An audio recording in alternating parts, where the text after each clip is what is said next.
F. Here is the paraphrased script, maintaining your original tone and style while altering the sentence structures and word order. نجمة. Between 1792 and 1800, over 400 enslaved men, women, and children would build what became the most recognizable building in America. From official records, their names were deliberately erased. Across the District of Columbia, their bodies were buried in unmarked graves. For 2 centuries, the government maintained these omissions weren't accidental, they were a policy. In 1901, something was discovered beneath the East Wing's foundation by a restoration crew, a discovery that made the superintendent order an immediate halt to all excavation. To silence, me workers were sworn. Within hours, the discovery was rendered. What they found suggested the original construction involved far more than simple labor exploitation. To systematic concealment of deaths that occurred under circumstances the younger public could never afford to acknowledge, it pointed. What those records actually contained, you'll hear tonight. Before we continue with the story of how America's greatest symbol was built on suffering deliberately hidden from history, I want to ask you something.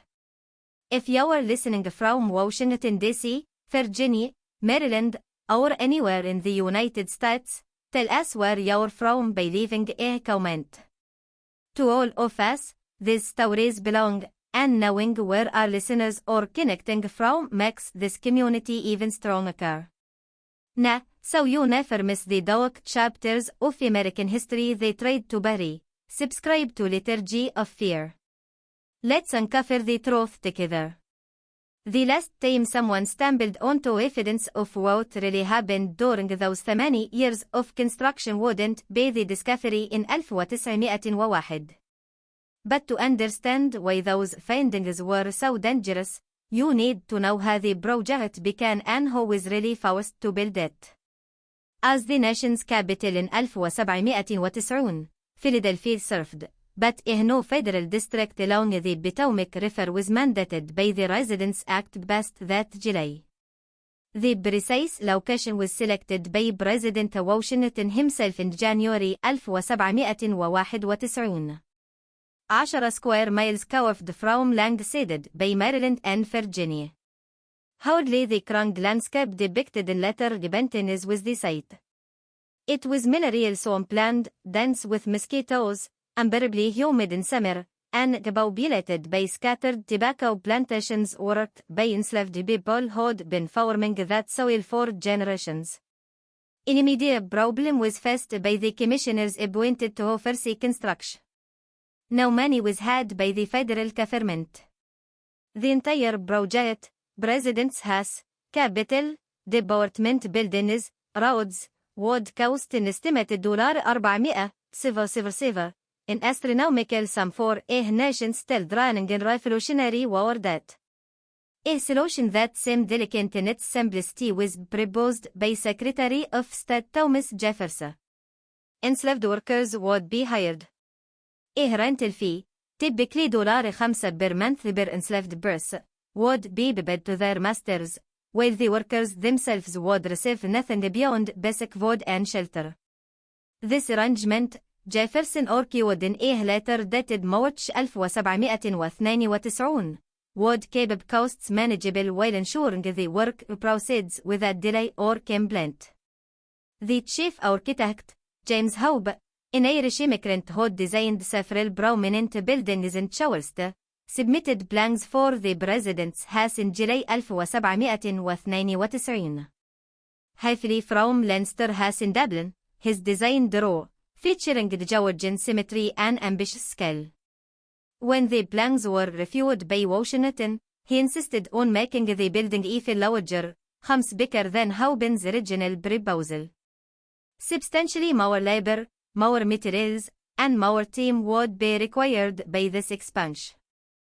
Notices were sent by the commissioners throughout Maryland and Virginia. Their enslaved workers could be hired to the federal construction project by masters. The compensation was reliable, and the government promised to return the workers unharmed. That promise would prove worthless. بين نوفمبر 1792, approximately 150 enslaved workers had been assembled at the construction site. From plantations throughout the region they came, from Loudoun County, Shores County, Montgomery County, Prince George's County. Their masters' names appear in the commissioners' payment ledgers: Daniel Carroll, Notley Young, Samuel Davids, William Brandt. But the workers themselves were listed differently. Only first names are shown in the ledgers. Some teams note even that, just Negro Man or Negro Boy, followed by an age estimate. توم, age 23. بليتر, age 19. Boy called Harry, perhaps 14. Man named Len, who the writers suggest was over 50, too old for such brutal work, but hired at annuity because his master needed the monthly payment. The work began immediately, though winter was approaching. The first task involved clearing the site, removing trees, draining swamp land, excavating the foundation. This meant working waist deep in freezing mud, using nothing but shovels, pickaxes, and raw strength. Brief mention of difficulties with the Negro labor due to weather is made in the commissioner's letters from that first winter, but no details about what those difficulties entailed or provided. note dated December 14 1792 refers to the replacement of 3 workers who could not continue without explaining why they couldn't continue or what happened to them. A man named Isaac, hired from a plantation owner named Samuel Hans, was one worker who did leave a trace in the records. Isaac was a skilled carpenter, one of several enslaved craftsmen brought to the project because their expertise was essential. That Isaac worked on the interior carpentry throughout 1793 and 1794 is shown by the commissioner's correspondence, and that Hans received payment for Isaac's labor through November 1794. Then Isaac's name disappears from the ledgers. No note of his return to Hansen's plantation. No record of sale or transfer. Simply absent from the documents as though he'd never existed. Another name that appears frequently in rare records is Peter Lennox, a quarryman enslaved by Martha Custis Peter, step-granddaughter of George Washington. The supervision of stone cutting at the government quarry in Aquay, Virginia, where the cream-colored sandstone for the president's house was extracted, was tasked to Lennox. The quarry work was among the most dangerous. Massive blocks of stone had to be cut, lifted, and transported without modern equipment. A man could be crushed instantly by a cynical mistake. Lennox's name appears in payment records through 1796, noted as reliable and skilled. After 1796, he too vanishes from documentation. The commissioners, Thomas Jones, Daniel Carroll, and David Stewart, rotated through various appointments, but a consistent anxiety about the project timeline is revealed in their correspondence. Completed before his term ended in 1797, President Washington wanted the house. This pressure translated into crawling work schedules for the enslaved laborers. References to working from dawn until dark when weather permits and double cross on foundation work met deadlines or found in letters between the commissioners and Hope. The reality is hinted at by these brief mentions. 16 شرطة نردز, 7 days a week during cold weather with no compensation beyond minimal food. Equally harsh were the living conditions. Near the construction site, the enslaved workers were housed in temporary wooden structures, crude barracks that offered little protection from the elements. The purchase of straw for Negro quarters is noted in an expense record from March 1793, suggesting they slept on the ground with only straw for bedding. The purchase of saltfish and cornmeal for vegan Negro workers is authorized by another entry from August 1793. The cheapest possible provisions. No meat, no vegetables, just enough to keep them working. Disease was inevitable. The swamp-lung breed malaria, typhoid, dysentery. Occasional mention of sickness among the workforce was made in the commissioner's letters, always framed as an inconvenience to the construction schedule. A note from June 1793 complains that the flex has taken hold among the Negro laborers, reducing our available workforce by nearly a third. The flex, dysentery, could kill within days of severe. Nothing about treatment or recovery is said in the letter, only about the delay it caused. Minimal at best was medical care for enslaved workers. A physician named William Thornton was hired by the commissioners to attend to workers, but his compensation records show he was paid far less for treating enslaved workers than for treating free white laborers. More tellingly, Thornton's bills show dramatically fewer visits to enslaved workers, despite their larger numbers. When enslaved person failed to work, the most common solution was to send them back to their master and hire a replacement. No paper trail of what happened to those who were returned was left by this practice, whether they recovered, whether they died, whether they were sold off to recoup the lost rental income. A more detailed record than most was kept by the Scottish stonemasson, Colin Williams. Much of the stonework was supervised by Williams, and a diary that survived in his family's papers until donated to the Library of Congress in 1968 was maintained by him. Rare glimpses into the daily reality are provided by his entries from 1794 and 1795. The Negro man worked the stone despite bleeding hands, he wrote in April 1794. They are given no cloths, no proper tools for their hands, yet are expected to produce the same quality as trained masons. Several have infections that should be tended. I mentioned this to the commissioner's representative who said treatment would be provided when time allowed. Time, it seems, never allows. An incident from July 1794 that doesn't appear in any official documentation is also recorded in Williamson's diary.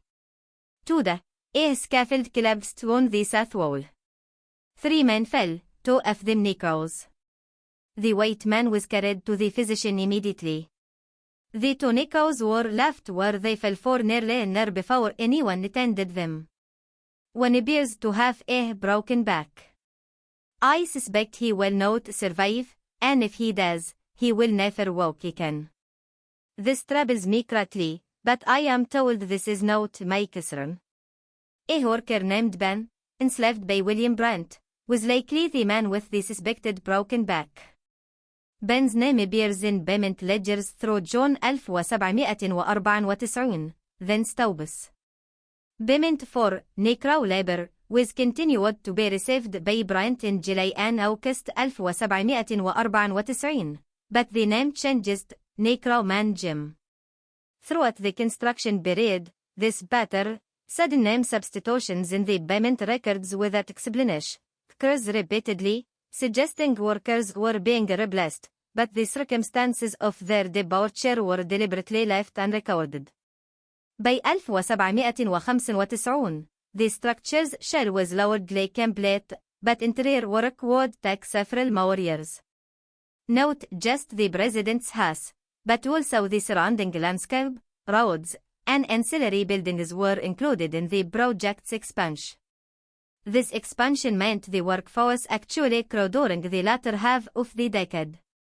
At its peak in 1798, somewhere between 400 and 500 workers labored on the site and in related operations like the quarries, brick kilns, and lumber mills. The majority were enslaved. Increasing letters about the enslaved workforce became the commissioner's papers from this period. At least by category, Earlier letters mentioned them, necrow carpenters, necrow laborers, necrow quorim. After 1795, the references became thicker. Workers hired from Murray plantations, contracted labor, servants. This linguistic shift wasn't accidental. As the project gained prominence and public attention, the commissioners became more careful about how they documented the workforce composition. They understood even then that the optics were problematic. Here was the house of the president, the symbol of the new republic, being built by people who had no freedom in that republic. Multiple times throughout the 1790s, George Washington himself visited the construction site. On architectural progress and timely concerns, his diary entries about these visits focus. Despite the fact that they made up at least 70% of the workforce, he never once mentions the enslaved workers in these entries. Volumes about how the founders chose to see, or not see, the labor that built their institutions is spoken by the Somish. Actual wages, typically $1 per day for skilled craftsmen, 50 cents for ordinary laborers, were paid to the white laborers on site, immigrants mostly from Ireland and Scotland. They could leave if they chose. They could complain about conditions. They had names in the records that included surnames, places of origin, next of kin. When they were injured, they received medical care and compensation. When they died, they were buried in marked graves and their families notified. None of this applied to the enslaved workers. They had no choice, no voice, no recourse. Stone by stone, brick by brick, they built the house, knowing they would never walk through its doors as anything but servants. Knowing their children would inherit their chins, knowing their names would be forgotten, while the names of the architects, commissioners, and presidents would be etched into history books. But some of them left marks anyway. Small, deliberate acts of presence that would only be discovered centuries later. A problem was reported to the commissioners by James Haubin in the spring of 1796. Strange markings were found by several stone blocks being set into the north wall. Shallow scratches that appeared deliberate rather than accidental damage from quarrying or transport. Crude symbols or letters, purpose unknown, is how Haubin's letter dated April 3 1796, describes them. He asked whether the blocks should be replaced or simply turned inward so the markings wouldn't be visible. Haubin is instructed in the commissioner's reply, dated April 10, to turn the stones inward and continue construction. The markings are likely meaningless scratches from handling, the letter states. There is no need to delay work for such trivialities. The incident was considered closed, but the markings weren't meaningless. They were names. Their names, or sometimes just initials, had been carved into blocks that shaped by enslaved workers with stone cutting skills. The carvings were subtle, easily dismissed as accidental marks unless you know what to look for. They were acts of extraordinary courage, because if discovered during the carving, the punishment would have been severe. But they did it anyway.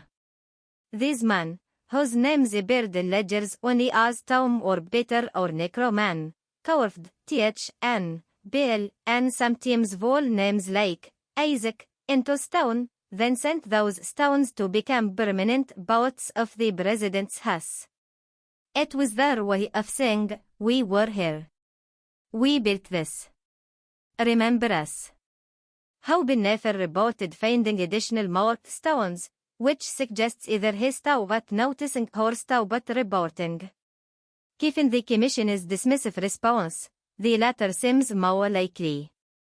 Why bother the commissioners with something they'd already deemed relevant? The marked stones weren't discovered again until 1902 during Theodore Roosevelt's renovation of the building. The stones with their coffins turned inward exactly as Hauben had been instructed to bless them were found by workers removing plaster from interior walls. A note of the discovery was made by the renovation supervisor, a man named Charles McKim, in his private records. Found various stones with crude markings on interior faces. Some appear to be initials or names. Origin uncertain. Likely made by workers during original construction. McKim's note suggests he understood the significance, but no official report was ever filed. The stones remained in place, hidden behind no plaster. But only a small part of what had been deliberately concealed were the marked stones. The most significant hidden began in the summer of 1797 following an incident that could have destroyed the project's already fragile reputation. One of the worst heat waves anyone could remember was brought by July 1797. 4 days on end, temperatures climbed above 100 درجة. Catastrophic conditions for the workers were created by the combination of extreme heat, swampland humidity, and inadequate water supplies. Within 2 weeks, dozens of enslaved laborers fell with what the commissioner's correspondence refers to faintly as summer fevers. Urgent letters were sent by the commissioners to plantation owners. Your workers have taken sick and cannot continue. Signed replacements. Unusually numerous for July and August 1797 lore these letters. At least 23 survive in the archives. Each requests immediate replacement workers, which suggests the number of sick workers exceeded 23, possibly by a substantial margin. What happened to those workers? No follow-up correspondence explaining their fate is contained in the commissioner's papers. Where they survive, the plantation owners replaced Horter's acknowledgements, replacement sent. No mention of the sick workers being returned. No mention of their recovery or death. Nothing. Harrowing or Colin Williamson's diary entries from this period. The sickness spreads through the Negro quarters like wildfire, he wrote on July 23 أوردي 1797. I have seen at least a dozen men too weak to stand. Yet there is no physician attending them. They lay in those wretched barracks burning with fever, and no one seems concerned except to determine when replacement workers will arrive. I asked the commissioner's man what provisions have been made for treatment. He told me the sick ones have been moved to an isolated area to prevent contagion spreading to the other workers. When I asked where this isolated area was, he became evasive and told me it was not Mayfair. More disturbing is Williamson's entry from July 28th. I have learned where the sick are being kept. There is a hastily constructed shed near the old kill site, perhaps a quarter-mile from the main construction. I walked there this morning despite being told to keep to my sender. What I found troubles me deeply. At least 20 men lay in that shed with almost no care. One woman, a young girl, really, cannot be more than 16, tends to them as best she can with nothing but water and rocks. The heat inside that shed is unbearable. Many of the men are clearly dying. I confronted the overseer about this barbaric treatment and was told quite plainly that the commissioners cannot afford to hold construction for illness, that the sick will either recover or they won't, and that my job is stone work, not nursing. I feel ashamed to be part of this enterprise. The young girl Williamson mentioned appears nowhere in official records. Enslaved women worked on the project too, primarily as cooks and laundresses, but their presence is barely documented. This particular girl may have been brought specifically to tend the sick, an enslaved person with nursing experience hired temporarily and then returned to her master when the crisis passed, or didn't pass. Chilling in its brevity is Williamson's final entry on the subject, dated August 5, 1797. The shed near the kill is empty now. All of them. I asked what happened to the men who were there. I was told they'd recovered and been sent back to their plantations, but I saw no wagons arrive to transport them. I saw no men walking or being held at the The shed is simply empty, and no one will speak of it. I suspect something terrible has occurred, but I have no proof and no one to tell who would care. What happened to those sick workers? If they'd truly recovered and been returned, there would be documentation, letters from plantation owners acknowledging their return, complaints about workers arriving in weakened condition, something. Instead, there's silence. A void in the records where answers should be. A troubling hint is provided by one of the few surviving plantation owners' letters from this period. Samuel Hans, the man who'd hired at Isaac the carpenter, wrote to the commissioners in September 1797, inquiring about 3 of his enslaved workers who'd been sent to the project in June. I have received payment for their labor through July, Hans wrote. But they have not been returned as I expected when I sent replacement workers in August. I would like to know their whereabouts and when they might return, as I have need of them for harvest work. Maddeningly fake is the commissioner's reply, dated September 18, 1797. The workers to which you refer were afflicted with summer illness and could not continue. Arrangements were made for their care.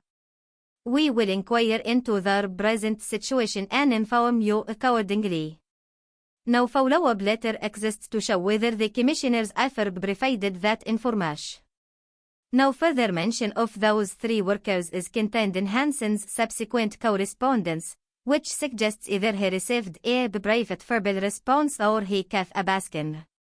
But some plantation owners didn't give up. In November 1797, a pointed letter was sent by William Bryant to the commissioners demanding the return of 5 enslaved workers who hadn't come back to his plantation despite being replaced months earlier. I have lost use of 5 able workers for which I continue to receive the payment, yet the workers themselves have not returned. This arrangement cannot continue. I demand either the return of these workers or an explanation of why they cannot return, along with compensation for their loss if they have died in federal service. This letter hit a nerve. Unusually fast, the commissioner's reply came within 3 days, and its tone was defensive. The workers to which you refer met with unfortunate circumstances during their service. Death occurred despite best efforts at treatment. We regret this outcome, but note that the work they were engaged in carried inherent risks which were known when they were contracted. Payment to you for their labor will cease as of November 1, 1797. No additional compensation can be provided. So at least 5 of Bryant's workers had died. The commissioners admitted as much when forced, but no details were provided about how they died, where they were buried, or whether their families were notified. The letter treats their deaths as an unfortunate but a remarkable business matter. The workers died, the rental payment stopped, the matter was closed. How many others died? That deaths occurred but were being deliberately obscured in the records is suggested by the commissioner's admission recording Bryant's 5 workers. If deaths were mentioned only when a plantation owner specifically demanded answers, how many deaths went entirely reported because no one withstanding bothered to ask? The architectural historian who would later analyze these documents, a man named Benjamin Latrobe Jr., son of the famous architect, estimated in 1882 private letter that between 30 and 50 enslaved persons likely perished during the president's house construction, though official records acknowledge no such thing. This estimate was based by Latrobe on gaps in the payment ledgers, sudden name substitutions, and the unusually high number of replacement workers requested during certain periods, particularly summer 1797. But even the troops estimate might be conservative. Given the conditions, if 50 people died during 8 years of construction with hundreds of workers employed, that would actually be a remarkably low mortality rate. Other large construction projects of the canals, fortifications, harbour works, regularly saw mortality rates of 10–15% among enslaved workers. If that rate applied to the president's house, with an estimated 400–500 enslaved workers cycling through the project, the death toll could have been 40–75 people. Where were they buried? This question leads to the discovery that the superintendent made in 1901, the one that caused an immediate halt to excavation and sworn secrecy among the workers. The reinforcement of the East Wing's foundation was involved in the restoration project that year. Workers dug down to expose the original foundation stones laid in 1792. About 6 feet below the current ground level, they found bones. Human bones. At least a dozen skulls, according to the superintendent's private notes, along with numerous other bones that appeared to have been buried hastily and without ceremony. No coffins, no markers, just bones in the dirt beneath the building's foundation. The implications were immediately recognized by the superintendent, a man named Henry Reed. If news spread that human remains had been found buried in unmarked graves beneath the White House, it would trigger investigations, questions, and potentially a massive public scandal. A decision was made by Reed that afternoon, rebury the bones exactly where they'd been found, tell no one outside the work crew, and continue with the renovation in a different area of the foundation. A personal diary was kept by Reed, which his descendants donated to the National Archives in 1978. The discovery is described in detail in his entry from October 12, 1901. We found them approximately 6 أقدام down, just outside the original Eastern Foundation line. The bones were mixed together with no attempt at a proper burial I could discern. Some skulls showed damage consistent with trauma, though I am no medical expert. We counted at least 12 skulls, possibly more, as some were fragmentary. The necro workers on our crew became very quiet when we uncovered them. One old man, a fellow named Joseph, who's worked on the grounds for 40 years, said he'd heard stories from his grandfather about workers buried near the house during original construction. He said his grandfather told them the forgotten ones. We re-entered everything before day's end. I instructed all workers that nothing was found and that anyone speaking of this discovery would be immediately dismissed. I then moved the foundation work to the western side. I could not risk this becoming public knowledge. I confess I felt quite a low evening thinking of those poor souls buried like refuse beneath this great house.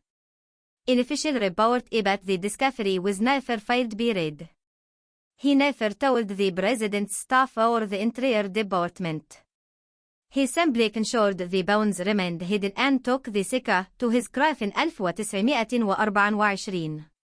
Only the discovery of his diary decades later revealed what had been found and buried again. Terrible questions were raised by the bones.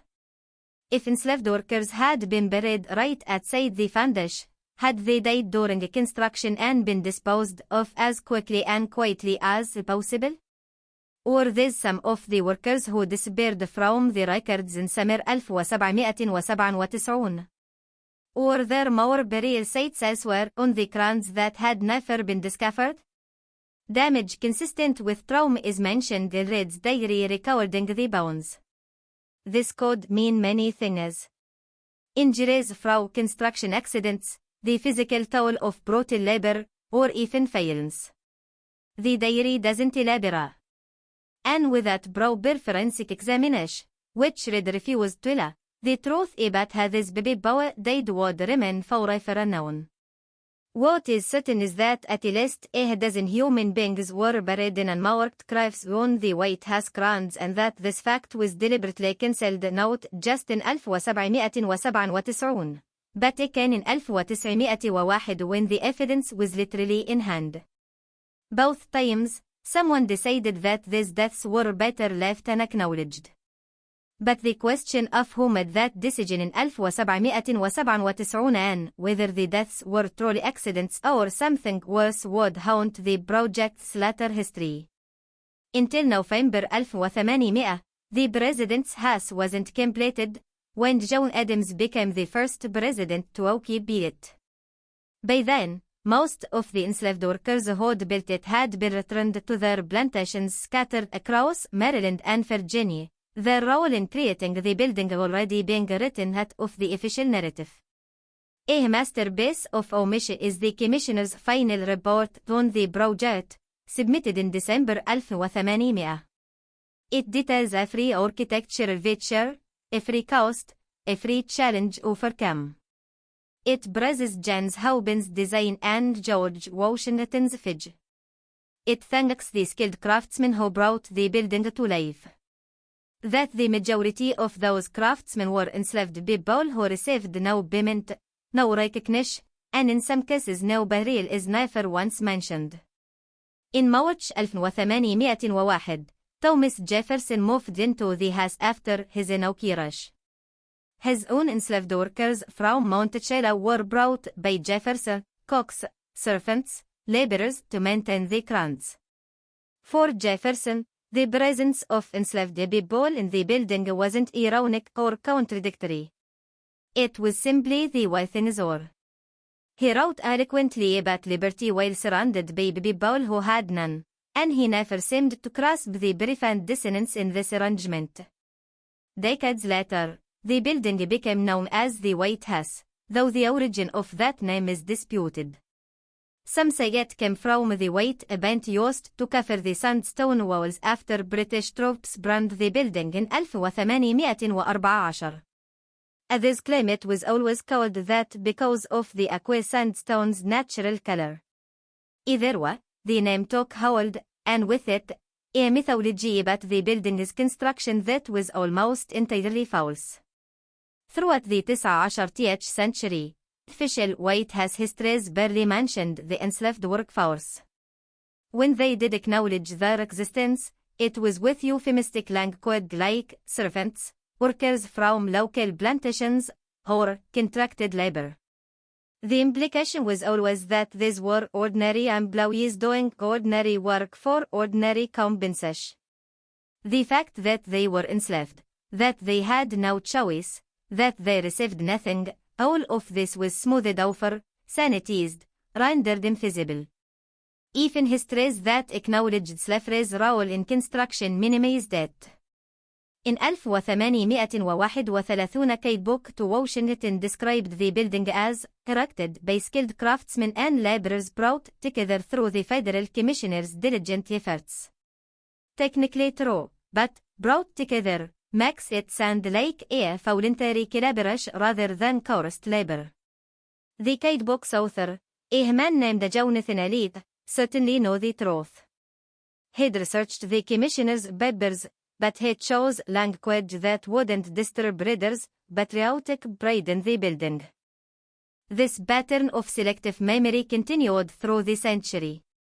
When major renovations occurred in the 1820s, 1830s, and 1860s, newspapers covered them extensively, but never thought to investigate who'd built the original structure or under what conditions. When presidents gave tours and speeches about the house's history, they spoke of architectural influences from Irish and Scottish traditions, but never mentioned the African hands that actually constructed the walls. Some people knew the truth, though. They just didn't have platforms to share it. Through generations, the story of the building's construction was passed down among the enslaved community in Washington and surrounding areas. what it had really been like was described by elderly people who worked on the project to their children and grandchildren. They described the hate, the sickness, the friends who disappeared and never returned. They talked about the bones buried on the ground, the marked stones hidden in the walls, the names that no one would remember. One of these stories was preserved in a remarkable document discovered in 1978. Among a papers donated to her university was a handwritten narrative by a woman named Celia Roberts, born into slavery in 1819.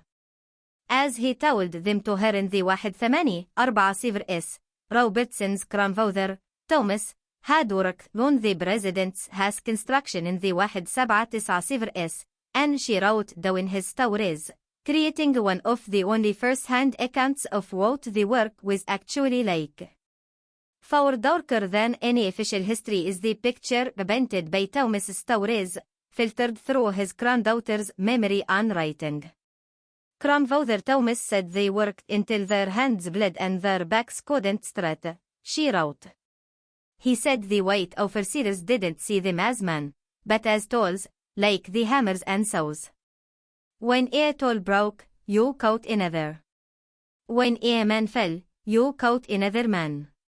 He said they buried friends in the night when no one was watching, said prayers over them that nobody wrote down. He said his friend Peter carved his name in a stone and told Thomas, "They'll forget us, but the stone will remember long after we're gone. Our names will be in those walls even if nobody can see them." Grandfather cried when he told me that. He said Peter never came home from the work. Said he caught sick one summer and they took him away and that was the last anyone saw of him. Stories of her grandfather's trauma from the experience continue in Celia Robertson's account. He had nightmares about the house for the rest of his life, she wrote. He'd wake up shaking, saying he could still hear the sounds of men dying in that shed where they bought the sick ones. He said he tried to help them, tried to bring them water, but the overseers wouldn't let him near. He said you could hear them calling out for their mothers, for their wives, for water, for mercy. He said the sound stopped after a few days and then the shed was empty and nobody would say what happened to those men. The incident that left several workers dead from a scaffolding collapse was also described by Thomas, confirming Colin Williamson's diary entry. Grandfather said he saw the scaffold break and 3 men fall, 1 white man and 2 colored. The white man was carried away and tended to immediately. The 2 colored men either broke on the ground for near her before anybody even looked at them. 1 man had his leg twisted round and kept screaming. The other wasn't moving at all. Finally, they carried them both to the shed. He never saw either of them again. Publicly known until it was discovered among her university's archives and written about in an obscure academic journal in 1982 wasn't Robertson's document. Even then, it received little attention. Largely ignored it was by the mainstream historical community, perhaps because it contradicted the more comfortable narrative about the building's origins that had been established over nearly 2 centuries. But important questions were raised by the document. If Thomas's memories were accurate, and there's no reason to think his granddaughter fabricated them, then numerous deaths and terrible working conditions had been deliberately obscured by the official record. The location Colin Williamson described in his diary was matched by the shed, where they bought the sick ones. Williamson's account was matched almost perfectly by the scaffolding incident. Across decades, Thomas' stories and Williamson's contemporary observations were corroborating each other. Something historians had long suspected but could never quite prove was suggested by this convergence of evidence. The president's house construction involved significant loss of enslaved lives, and those losses were systematically erased from the historical record. This conclusion was supported by the physical evidence too.